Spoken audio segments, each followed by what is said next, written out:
When I was young, they used to call me a monster.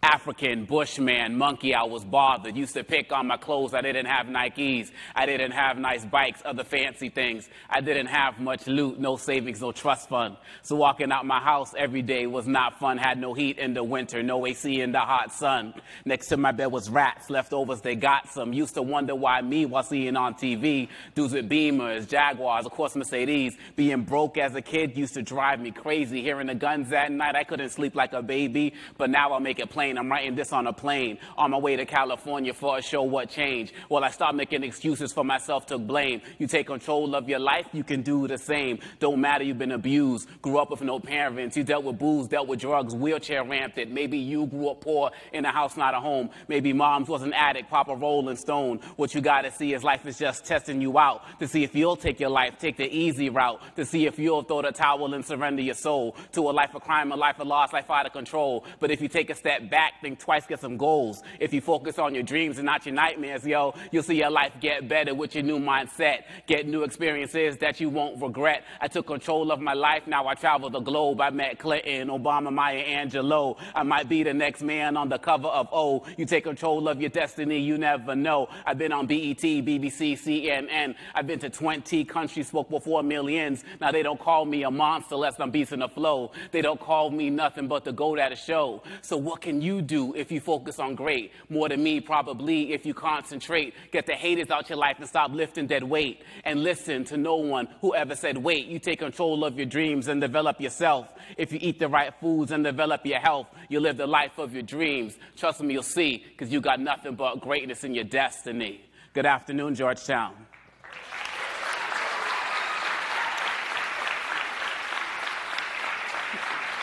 That's what's up. Let's have some fun. Repeat after me. Today I give myself permission to no longer be a volunteer victim. I will live life by my own rules and no longer listen to liars, haters, and fools. I will take control of my own destiny and let no one get the best of me. For if it is meant to be, it is up to me. Give yourselves a round of applause. Yeah, that's what's up. My goal was to turn you all into rappers, and I did that. So if you've never rhymed, you can say you rap now. Ladies and gentlemen, my full name is Omekongo Luhaka wa Dibinga wanga kakese Washington Casa. Try saying that 3 times fast, right? If you can't tell from my name, I come from a faraway place called Boston, Massachusetts. It's where I was born and raised. Both my parents are from Congo, former Zaire, and they gave me this name, Omekongo Luhaka, and I was named after the person who saved my grandfather's life as a child. Something that we should be very proud of, our name and our origins. And I speak a lot on diversity issues, and I work with how to reach black boys and Latino boys and use my name as a point of departure to talk about culture. But growing up in that faraway place, I couldn't do that. I could say my name, but I had fear of saying my name. Because saying my name may have led to a beatdown from bullies that I had to deal with in my school. I have 8 brothers and sisters, and we were tormented in Boston, Massachusetts, simply because of our names. You don't hear a stereotypical African accent, but just because of the stereotypes people saw on television with Ethiopian children and pot bellies and people with no clothes on, they associated us to animals and likened us to animals. So going to school was torture. That was the first strike I had going against me. I had 3 strikes growing up in Boston, Massachusetts. They would beat us up, throw rocks at us, swing bats at us. My oldest brother was even shot in the eye simply because people hated who we are. Strike 1. Strike 2. I didn't grow up with lots of things in my household, as you may have heard in my rhyme. I don't know what your situation has been like, but it's my hope that you don't know what it's like to grow up sleeping next to rats, because I know what that's like. It's my hope that you don't know what it's like to grow up having to cover your stoves with blankets in order to keep yourselves warm during the coldest of winters, because I know what that's like. During the coldest of winters, my friends used to joke when they came over to my house that they wanted to go and play outside because it was warmer outside than it was in my house. My hope is that you don't know what it's like to have to take bucket baths because you don't have water or electricity right here in the greatest country on earth, because that was my experience. That was my second strike. third strike I had going against me, I grew up at the height of what has affectionately been called the crack epidemic, where across the country, inner cities were being ravaged by this new drug that hit the streets called crack cocaine. And we were being ravaged to such an extent that young black and Latino men used to walk around with shirts that said black men, Latino men, endangered species, because it was predicted that we wouldn't live past the age of 25. And if we weren't killed, we were more likely to be incarcerated. So when you see those three strikes, not having a lot, growing up in the drug wars, and just the pain that came with saying my name, you may understand why I didn't feel like I was destined to do many great things, why I didn't feel like I was worth anything, while thoughts of suicide had permanent residence in my mind until I heard somebody say that suicide is just a permanent solution to a temporary problem. And while in my despair, I got, as Fannie Lou Hamer said, sick and tired of being sick and tired, and I realized I have a choice. Everybody say I have a choice. See, at the end of the day, when you're dealing with any type of issues, you always have a choice, as Marlo Thomas said, to become bitter or become better. And I chose to make myself better. So rather than picking up the guns and shooting back, getting the bats and swinging back, I chose to pick up the pen and the pad and write back, to write my frustrations away. Guns were too easy. Writing was harder to do than get guns in my hood. So I decided to share my story with the hope that maybe if people could see that we all laugh in the same language, that we all cry in the same language, and when you don't pay your electricity bill, your house gets just as dark as mine does, then maybe they will see that we have more things in common than we did that were different. And so I spoke. Before I could write my own stuff, I started sharing poems by Maya Angelou and Nikki Giovanni because their poetry helped save my life. And the more I spoke, the more and more people started to understand my story, and the bullying decreased. But something else interesting happened. I also realized that I was inspiring other people to share their story through the sharing of my own story. And so I went on a mission. I wrote English, French, and Swahili, anything that I can do, anything that I can write to reach people of diverse communities, because I had a goal now of speaking to the planet. And so this kid who was told that he was never going to go anywhere, I've now shared my work in 20 countries. This kid who was told that his work would never be heard, I produced 7 CDs and 6 books in 3 different languages. This kid who was told I'm never going to be seen anywhere, I've had over 1 million views on CNN.com and have won awards from them for my work. Am I saying these things to impress you? No. I'm saying these things to impress upon you that when you make the choice to take control of your life, regardless of your circumstances, your life automatically begins to change for the better. I've been able to study at some of the greatest institutions in the world: Harvard University, Princeton, Morehouse, MIT, Fletcher School of Law and Diplomacy, universities in South Africa, and a small little school in Northwest at 37th and O Street called Georgetown University, where I completed my undergraduate degree, simply because I made a choice that I wanted to be better and not bitter. I want to give you 4 simple steps of what you can do with this Georgetown education and be able to take yourself to higher levels than your peers, higher levels than your parents. It comes down to very simple steps. The first steps that helped me get to my next level was giving. Everybody say give. See, if you want to take yourself to the next level, I encourage you to look at the quality and the quantity of your giving. You see, we live in an entitlement society where everybody feels like they're owed something. Give me, give me, give me. People never talk about what they're giving for Christmas, only about what they're getting for Christmas. But if you want to take yourself to the next level, change your mindset, start changing your environment, ask yourself, what are you giving? What are you giving back to this university? What are you giving back to your mosque, your church, your synagogue, your high school, your middle school, your community? Dr. Wayne Dyer said, the more and more you give to society, the more and more it's going to give to you.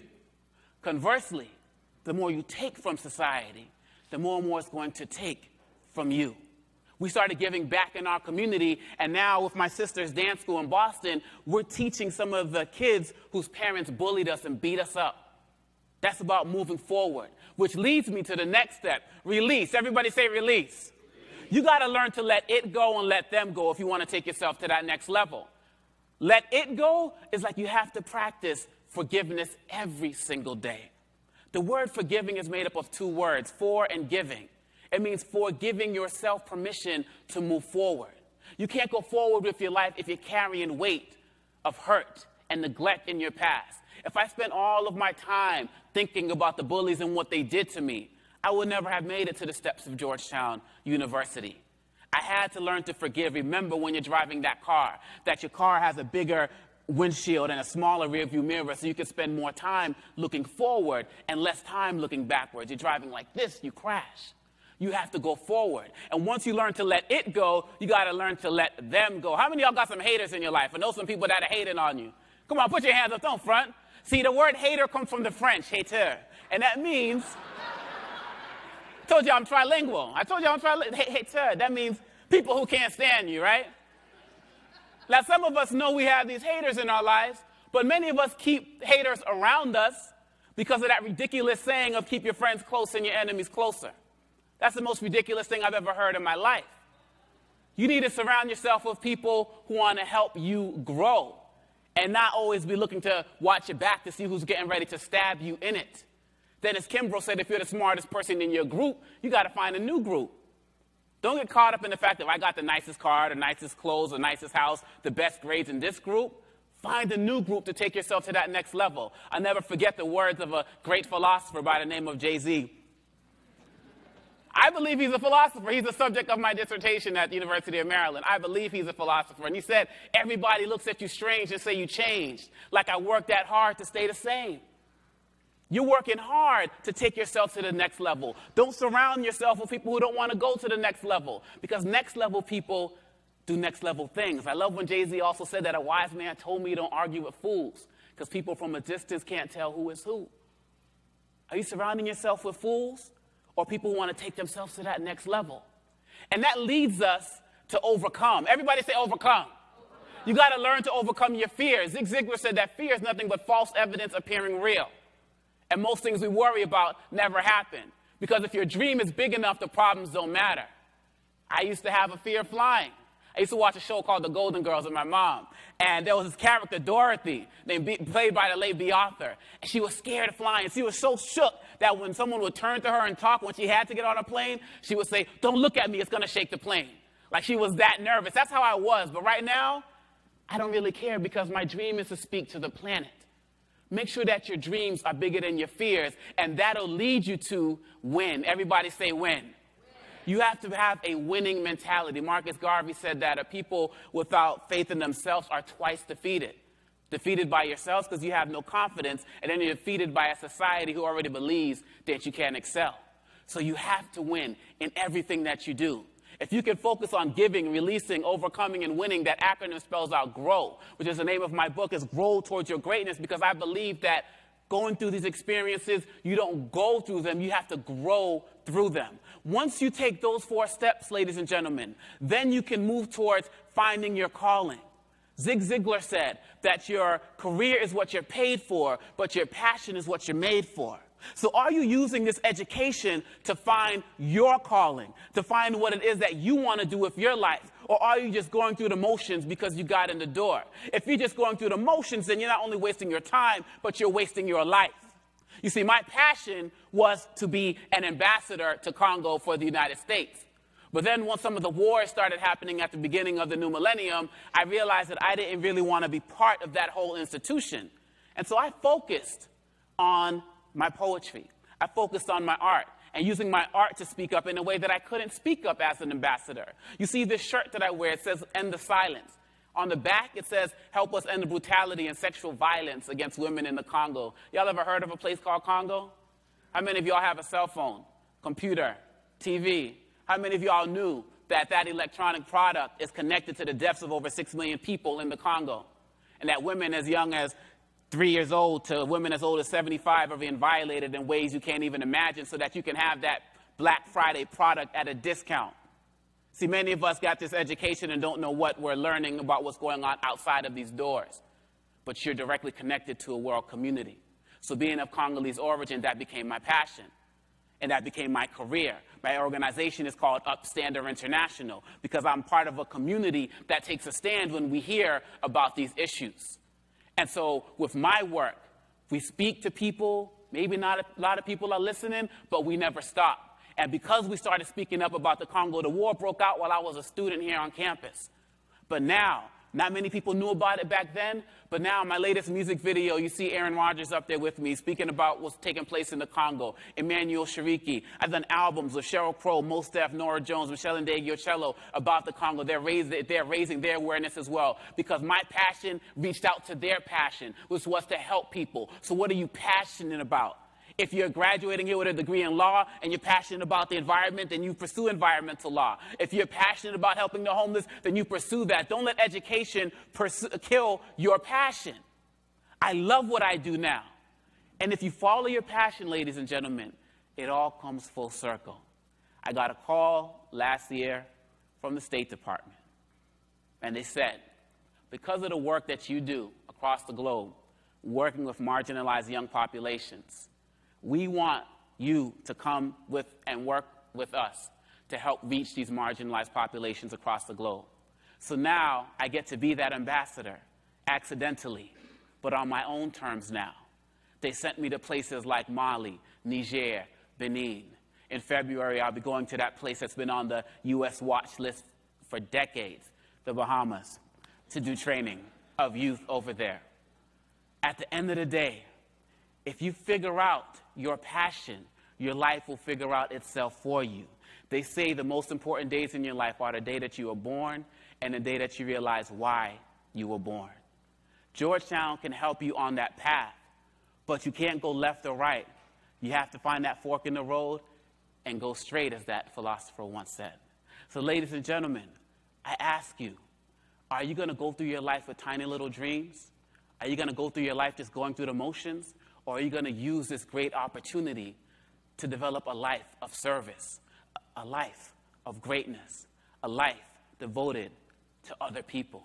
If you can do that, then you will truly have lived a fulfilled life. Ladies and gentlemen, please repeat after me before I share this last poem with you. I know if I believe, I can and will achieve. The past is the past, and I will no longer regret it. I will focus on this gift, which I call the present.